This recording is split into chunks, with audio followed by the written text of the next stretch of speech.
India Bangladesh ভাই ভাই, India তোমরা কাপ নিলে বাংলাদেশের কোনো দুঃখ নাই দাদু। ইন্ডিয়া কালগো ইংল্যান্ডকে দেশে বালিশ ছেড়া মাঠের মধ্যে কাজ করিয়ে লাইছে, চিন্তা করেন। 68 রান একটা সেমিফাইনাল হাই ভোল্টেজ ম্যাচ হইয়ে যদি 70-80 রানে দেখা যায় ঠগায়, তাহলে অবস্থাটা বোঝেন। 171 করছে, সেখানে 103 রানে ইংল্যান্ডকে দেশে একদম নিঃস্ব বানাই দিয়েছে, শেষ বানাই দিয়েছে। তাহলে ইন্ডিয়া যে ক্রিকেটে বড় একটা আতঙ্ক, বুঝতে পারছেন। যাই হোক, এখন ইন্ডিয়া তো কাল জিততে গেছে, ফাইনাল উঠতে গেছে, কিছু করার নাই। ইন্ডিয়া বাংলাদেশ ভাই ভাই, ইন্ডিয়া তোমরা কাপ নিলে বাংলাদেশের কোনো দুঃখ নাই দাদু। এই বাংলাদেশ হয়েছে ইন্ডিয়ার কোলের মধ্যে দেখা যায় ফেন একটা রাষ্ট্র, মোরাও চাই ইন্ডিয়া তোমরা কাপ লই যাও। এবছর এমনি তোমরা নেবো, ওই সাউথ আফ্রিকা তোমাকে লাগে পারবে না। ইংল্যান্ডই দেখা যায় তোমাদের সাথে তো আক্কা পায় না, সাউথ আফ্রিকা তো যাইবে না আগে। হ্যাঁ, এবছর এই যে ইন্ডিয়া কাপ নেবে, আপনাদের কি মতামত কমেন্ট করিয়ে বললে যাইয়েন।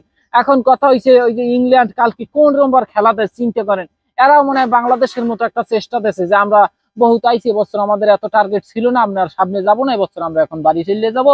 যাই হোক, এখন কপাল খারাপ হয়েছে, যে সবচাইতে বড় কথা, এত দোষ দিয়ে লাভ নাই। আর হয়েছে যে ইন্ডিয়া ইন্ডিয়া যে আসলে হেরা যে খেলার লগে কতটা মরিয়া, ক্রিকেটের লগে হেরা যে আসলে কতটা উদাসীন, হেরা যে ক্রিকেটের লগে একটা আতঙ্ক, হেরা কিন্তু কালগো মাঠের মধ্যে হেরা প্রমাণ দিয়েছে। ওরে সোবান আল্লাহ, দেখা যায় চিন্তা করেন, বৃষ্টির লিগে নামে ওড়ে এরপর হেরা 171 রান করছে এইসব মাঠে।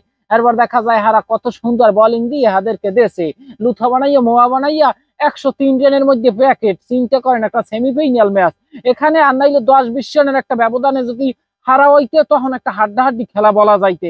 এখানে এমন একটা ব্যবধান হয়েছে 68 রান, ধরেন 70 রান প্রায়। তাহলে এই 70 রানের যে ব্যবধান, তার মানে মনে হয় ওই যে ছাগলে মহিষের লড়াই আছে না, হ্যাঁ, এই রকমের একটা ব্যবস্থা বা অবস্থা হয়েছিল।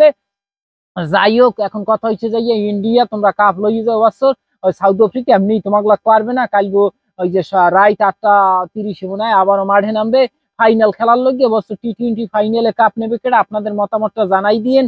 যেহেতু ইন্ডিয়া আর সাউথ আফ্রিকা ফাইনাল খেলবে, এখানে আপনি 100% ধরিয়ে ঠিক করেন ইন্ডিয়া কাপ নেবে, কেউ ফিরিতে পারবে না।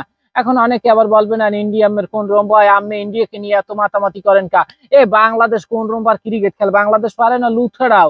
হ্যাঁ, বাংলাদেশ আসলে তো সুপার এইটেও যাওয়ার যোগ্য না, আগো তো ওই যে প্রথম রাউন্ডেই বাদ করা উচিত। যাই হোক, এখন বাংলাদেশের যেহেতু কাছাকাছি রাষ্ট্র হিসেবে ইন্ডিয়াকে আমাদের সাপোর্ট দেওয়া এক্সের যাইয়া কর্তব্য। এখন অনেকে বলবে যে তুই যেটা ওই যে ইন্ডিয়া তো হিন্দু দেখা যায়, ও রাষ্ট্রের ই করো কা, এই যে সাপোর্ট দাও কা। ভাই, একটা জিনিস চিন্তা করবেন, বাংলাদেশে আর্জেন্টিনা ব্রাজিলের ভক্ত ছাড়া তো কোন রম্বাটাও দেখি না।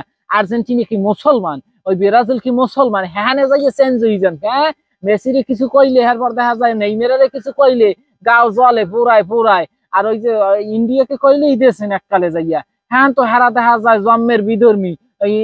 আর্জেন্টিনা ব্রাজিল তো ডাইরেক্ট বিধর্মী। আর ওই ইন্ডিয়া তো আমাদের দেখা যায় বাংলাদেশকে যেবিল হোক, বাংলাদেশের বহুত মুসলমান আছে, ট্রিটমেন্ট নেওয়ার লগে তো ইন্ডিয়াই যাই একসের বুঝতেই পারেন। যাই হোক, এত কথা কইলে আপনার কথা যে ইন্ডিয়া বছর কাপ নেবে। আপনাকে মতামত জানাই দিন, ভালো থাকেন, সুস্থ থাকেন। এখনো যারা ওই যে কালাবাই পেজটিকে ফলো দেন নাই, ফলো দিয়ে পাশে থাকেন।